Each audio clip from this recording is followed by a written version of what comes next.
A dawn of time explanation for the origin story of firearms cartridges called shotgun shells or holes, and also the usage of short shells or shotgun shells, and the relative value and your mileage will vary. We'll start with the basics here. Older shells started off being what we would now basically look at as a really big brass cartridge for a bullet. Like for an elephant gun, you would just imagine a giant version of a standard cartridge. Basically the same thing.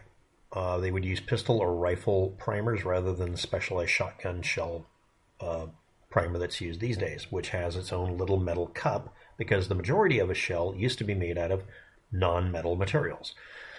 But anyway, when they switched over to making assembled versions of it, they were just cheaper. This is the method for it. Now, this isn't a complete explanation. You start off with a metal rod, or actually, in most cases, a wooden dowel with a slot cut in it, and stick in a 0.3 inch wide strip of paper that would expand out to being maybe half inch. And you would spiral from that outward around it tightly to make the pocket where you put in your primer, which contains a 0.24 inch-ish metal battery cup integrated into the primer. This would form a spiral paper base wad. This isn't instructions, I'm just explaining the details they went through. This would be wrapped up until it was a little bit at or above 0.73 inches in some cases, sometimes smaller, sometimes larger. This would be stuffed inside of a tube made by wrapping paper, wax paper in many cases, that would just be heated up, around a 0.73 inch mandrill or smaller. 0.73 is a little bit larger than what a shotgun barrel is supposed to be, which is 0.729 exactly, but it varies from 0.725 up to whatever the hell you want. This wound thin paper wall body would wrap around the wound strip paper base wad. In some cases, it was one long strip wrapped exactly like this. And then the mandrel and the other pieces would be pulled out. Yes, you can make a mandrel with all the parts in it, wrap it around, and Robert your uncle. Anyway, then this would be stuffed into a brass cup and then stuffed into a crimping machine that would band crimp it to form a rim out of the bottom of the metal cup down here. And then the other sides would be pressed in to where it would squeeze the outer tube into the internal spiral.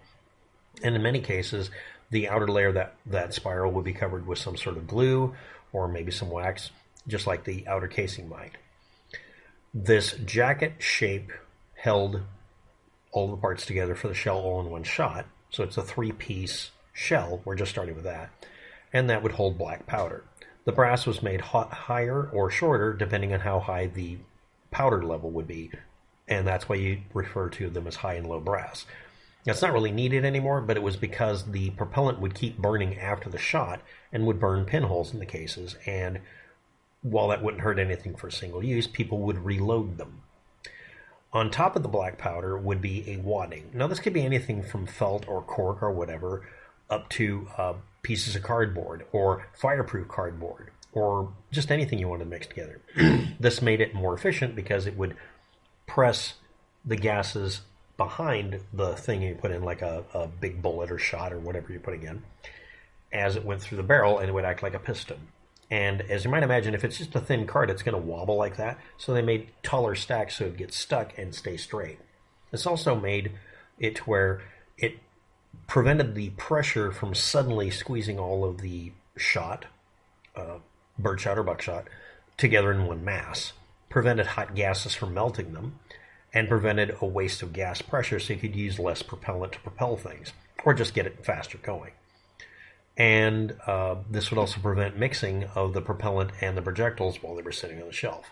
And then on top of it all, you take the edges and fold them in a special way that would make it to where they would fold reliably and cover up the birdshot or buckshot. And there was all sorts of mixes and variations to it. Modern day shells. The more complicated one that's done so that you can customize every characteristic of how it's fired. Here are the pieces' names. We have the primer.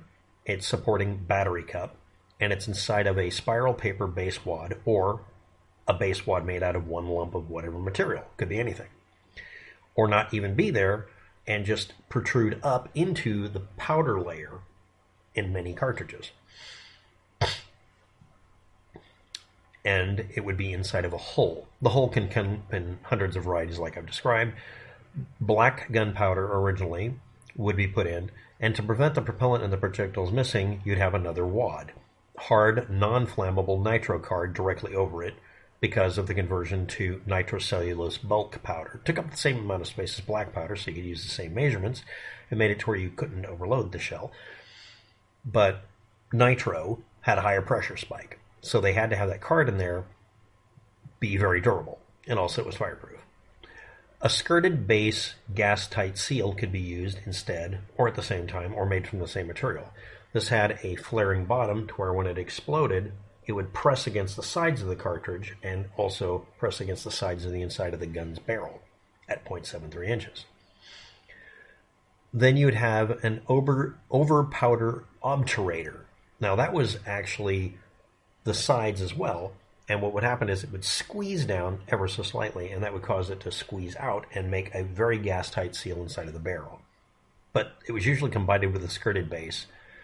And then you had an anti-deformation cushion or spacer wad, considered optional, that would prevent the shot from being dented, so that it would fly straight, so that it would fly in a pattern that was consistent and covered a large area if you were doing bird shooting.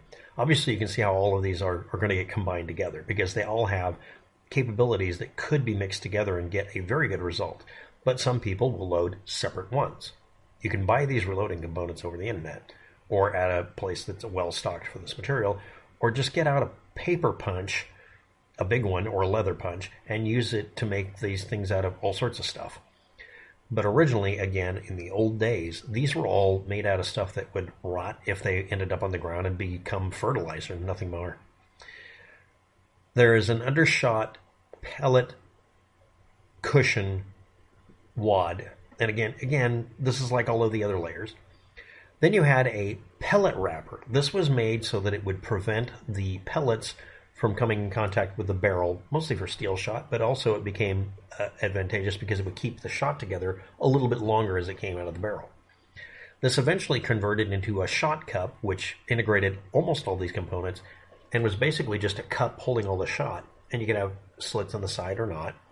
You could have little veins on it to where it would release the shot. That's how the flight control ones work these days. Then you had a slug, a single projectile, or shot pellets, or a mix. Buck and ball was used too. And you could star, fold crimp it, or roll crimp it with a little disc put on top. When you roll crimp it, you can fit more in the fired final length, because the cartridges come in usually 2 3/4 length when they're fired, and if you don't have to crimp them down to fold the star in, if you just roll it in a little bit, you can get extra space to put shit in it. The 2 1/4 inch long star or fold crimp length is a standard, but you get a roll crimp length, internal diameter is much more advanced, of another 1/4 inch at 2 1/2 inches. So the cartridges, when they're rolled, are 2 1/2 inches long, but if you have to fold crimp it, you usually end up with a 2 1/4 length. A little bit more room can be achieved if you use a roll crimp, but that requires yet another card. Most people just take another nitro card and stick it on top, or a plastic see-through thing. Or you could use other materials that are biodegradable that were see-through, so you could see what was in it. So you didn't have to write on the cartridges if you did reloading. Same thing with the companies. They would just put the identifier card right there. The fired length is 2 3/4. The roll crimp length is 2 1/2, and the star crimp length is 2 1/4. Obviously, there's a huge amount of variations of this, and depending on how many extra buffers and all that other crap you stuck in there, it wouldn't hold any more or any less depending on what you did. So it was dependent. These are considered universal full 12 gauge shotguns because a magnum barrel at 3 inch or 3 1/2 inch, which kick a lot more, could obviously take a shorter shell. The only ones shorter than this were fired lengths of 2 1/2, 2 inch, 2 1/4, that sort of thing. But the reason these cartridges are more available is they'll fit into a lot more guns. 90% of the guns will take these shell lengths. It's the longest shell you can get away with. And again, roll crimping it, you can get away with more crap going on in it. Now, to fit more shells in a mag tube or to optimize your loads, you can do the following things and get a lot more performance in the same space. But it means you lose some of these things. Here we go. we'll try a base wad integrated into the hull. It can be shorter, it can be integrated, it can also be more reliable, it can be made out of the same material. You can also get away with skiving and tapering the inside of them to where as you put the things in, they tighten down so you can use specialized diameters for everything, or whatever. Use a very dense smokeless propellant, not bulk, not shotgun compliant, not gunpowder like. Use very dense smokeless propellant that's still safe in a 12 gauge. You can also get types that will require a longer barrel because they burn over a longer period of time and have a much more smooth curve to them, so you can use them in older guns that might have a short shell length and get away with it because it doesn't have the ability to burst the gun. One-piece integrated wads that contain an integral gas seal, cushion, spacer, and a trimmable shot cup that's tall, very tall, so you can trim it down and put slits in it.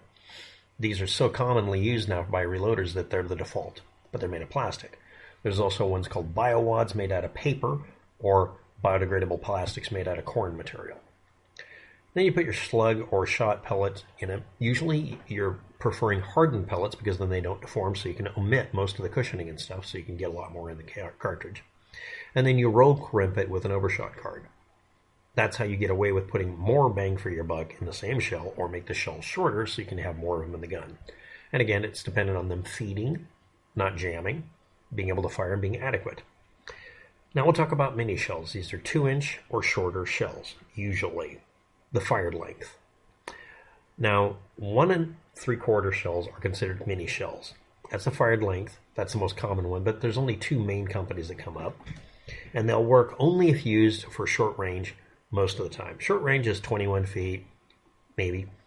They fit more shots per magazine, but they have to be able to feed, and not every gun can. If they feed, and if you're only going to use them at short range, they're probably a better deal than you would have for using a long shell, because a long shell has a bunch of extra stuff that's not needed. Most of the stuff that's in the cartridge that's for performance and for tweaking it is to make the group of pellets smaller or a specific pattern at a very long distance, like 10 to 40 yards, 30 to hundreds of feet. If you're using these for self-defense or just plinking, you don't need that. And 7 yards is the one that's usually referred to as self-defense range. Reduced recoil and or short 12-gauge shells. 30-inch pattern tests at 7 yards, 10 yards, and 40 yards. We're going to bring up the yardage in a minute, but here we go. The 3 we're doing is the Federal Shorty, Aguila mini shells, which are much more common, and NSI mini buck. We'll start with the NSI mini buck. It's 0.875 ounces. That's not a mini load. It's 2 1/4 fired length and 2.2-inch roll crimp length. That's obviously a roll crimp. And it's rated to 1,250 feet per second, but the test showed 1,320. It's doing better than advertised. It had almost a 7-inch grouping at the distance they were all compared at. I'm only using the one that they were all compared at. And that was 6 pellets of double-aught buck. Not 9 pellet, 6 pellet. Now, obviously, you could just put 9 pellet into the same casing if it was a fold crimp, but this is already a roll crimp. They already reduced it down. But is that the minimum? Again, you could switch to old school 1800 style and just use cards and not care if it spreads it too much. As long as it gets the same velocity out of the barrel with, let's say, a cork wad, a mushy one, you're doing just as good. Then we have the 1.75-inch cartridges. The fired length in one of them is 1.42 inches, or excuse me, compressed when it's crimped. The other one is 1.36. One of these is a roll crimp, the other one's a fold. Or is it? One of them is firing 0.937 ounces, more than the previous one we talked about. And it averages 1,200 feet per second. It gets less than that, 1,145. And it gives a little less than a 6-inch circle. Better performance as far as the pattern, depending. The other one is 1,200 feet per second, 0.75 inch. It has 0.625 ounces. Well, it should go faster. No, it goes 1050, even slower. And that's the Aguila mini shell, and it had a 7.23-inch group, or pattern, at these same distances. That's about it. They cost way too much. You can make them yourself, and they can be done by just reloading. And again, you can just use smaller stacks and put more in them, because at 21 feet, the pattern isn't really going to matter mostly. Thanks for watching. Have a good day. Good luck.